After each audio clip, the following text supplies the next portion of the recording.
बच्चों, let's read the question. The question says acromion process is a characteristically found dash of mammals. Question की तरफ से क्या बोला गया? acromion process एक कैरेक्टरिस्टिक है जो मैमल्स के अंदर फाउंड हो रहा है. कौन से रीजन में, कहां पर ये फाउंड हो रहा है, क्वेश्चन में हमसे ये पूछा गया है. So now let's start the question. सबसे पहले हम क्वेश्चन को सॉल्व करने का की कॉन्सेप्ट देखेंगे. की कॉन्सेप्ट, तो क्वेश्चन को सॉल्व करने का की कॉन्सेप्ट क्या है हमारा, कि हमें पता होना चाहिए कि एक्रोमियन प्रोसेस क्या होता है. तो बेसिकली हमें नॉलेज होनी चाहिए स्कैपुला के बारे में. ठीक है, स्कैपुला के बारे में अगर आपको पता है तो आप क्वेश्चन को इजीली सॉल्व कर लोगे. स्कैपुला अपने आप में क्या है? ये एक फ्लैट ट्रायंगुलर बोन है. ठीक है, एक फ्लैट है, ट्रायंगुलर बोन होती है ये. जो पार्ट किसका है? It is a part of pectoral गिर्डल. किसका पार्ट है ये? पेक्टोरल गिर्डल का ये पार्ट होती है. पेक्टोरल गिर्डल के अंदर दो बोन्स की प्रेजेंस होती है. ये पॉइंट हमको अच्छे से पता है कि भाई यहाँ पे प्रेजेंट होगा एक स्कैपुला वाली बोन, स्कैपुला बोन होगी यहाँ पे, और दूसरी होगी यहाँ पे क्लेविकल बोन. दो बोन्स यहाँ पे होती है. तो स्कैपुला जो है वो हमारा पेक्टोरल गिर्डल का पार्ट है. दैट मीन्स ये जो हमारी फोर लिम्ब वाला रीजन है, कौन सा वाला रीजन? फोर लिम्ब, उसके अंदर ये आपको ऑब्जर्व होगा.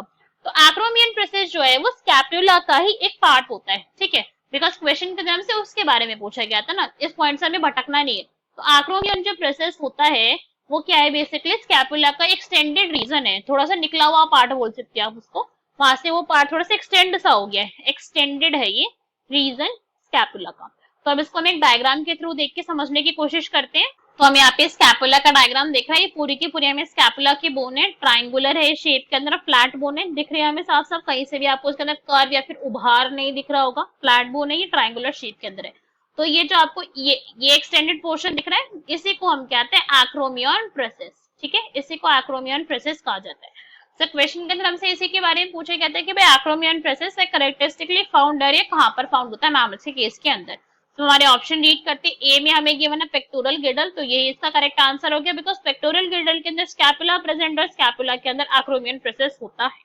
बी हमें गिवन है स्पर्म, तो ये हमारा इनकरेक्ट हो गया. अब कई बच्चे क्या करेंगे, स्पर्म को भी टिक करके आ जाएंगे, कहेंगे कि भाई इसका सही आंसर है. ये सही आंसर क्यों समझेंगे वो? बिकॉज अगर हम स्पर्म की बात करें तो स्पर्म के अंदर भी यहाँ पे क्या होता है, एक एक्रोमियन रीजन होता है. ठीक है, इस पॉइंट को अगर आप देखो तो ये स्पर्म का हमने ऐसे जर्नल से डायग्राम बना दिया. ठीक है, ऐसे डायग्राम बनाया. तो स्पर्म के अंदर जो यहाँ पे एक ऐसा ऐसा रीजन प्रेजेंट होता है, जो उसका क्या बोलते हैं, एक्रोसोम बोला जाता है इसको. ठीक है, एक्रोसोम बोल रहे हैं हम अगर उसको. ये पॉइंट ध्यान से सुन लो. एक्रोसोम और एक्रोमियन के अंदर यहाँ पे डिफरेंस होता है. एक्रोसोम क्या है? बेसिकली गोल्जी बॉडी की मॉडिफाइड फॉर्म होती है. किसके अंदर? स्पर्म के केस के अंदर. कि गोल्जी बॉडी जब मॉडिफाई हो गई उसको एक्रोसोम बोला जा रहा है. तो कंफ्यूजन नहीं करनी है यहाँ पे. इस पॉइंट को यहाँ पे स्पेसिफिकली यहाँ पे डिस्कस करा गया. नेक्स्ट इज पेल्विक गिर्डल, तो ये इनकरेक्ट हो गया, बिकॉज पेल्विक गिर्डल क्या है? ये हमारा हिप गिर्डल वाला पार्ट है. हिप गिर्डल है तो वहां पे तो होता नहीं है भैया. ये हमारे फोर लिम्ब के अंदर प्रेजेंट, और हिप वाला जो रीजन है वो हमारे कौन से रीजन का पार्ट है? हमारे हिंड लिम्ब का पार्ट है. This is wrong. स्कल, तो ये भी इनकरेक्ट हो गया. स्कल के अंदर तो था नहीं भाई गिर्डल. So question का correct answer will be A, that is pectoral girdle. Hope you understood it well. Best of luck. Thank you.